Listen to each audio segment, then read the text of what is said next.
I'm really surprised at this conversation because I thought, Joe, you in particular would probably almost describe yourself as a Marxist, and maybe Diane, you might describe yourself as one of the more sort of traditional type of welfare state socialists. Now, I'm going to put a Marxist traditional socialist position to you, and there are 2 points. Nye Bevan famously said, socialism is the language of priorities. Of course, the welfare state exists to depend those to support those who are vulnerable, but it has to prioritize.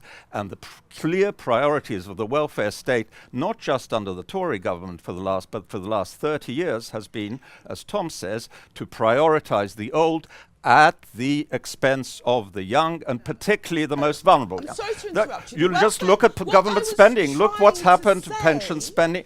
I'm not saying that's right, but that's what's happened. Exists to support us all at the point in our life when we are vulnerable. But it can't give us all the support we want. So the question is, at the margin, does it give more support to the old or to the young? And the answer to that over the last 30 years has been very clearly. Now, I'm even more surprised with you, Joe, as a Marxist, talking about this being some kind of illusion. I haven't self-defined yet. Yeah, all right, talking about this thing of the caricature and so on. What Marx taught us, and I am an unreconstructed Marxist in this sense, that the most fundamental distinction in society comes through the relationship of groups of people to the means of production. Now, what is the clearest possible? There's nothing caricature or objective or subjective about this. What is the clearest possible distinction in our society? It's between those who work and those who do not work and live off the incomes and resources generated by those who work. The non-workers versus the workers is the essential conflict in society and always has been.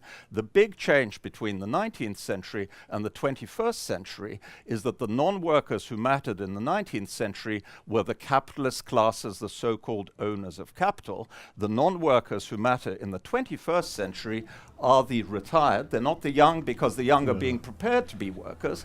They are the retired who are no longer making a contribution and will not make any further contribution to society. It doesn't mean they should be abandoned. It doesn't mean they should be allowed to starve. But it does raise the question of whether they should have a higher priority in the resources that the workers in society are generating than the young.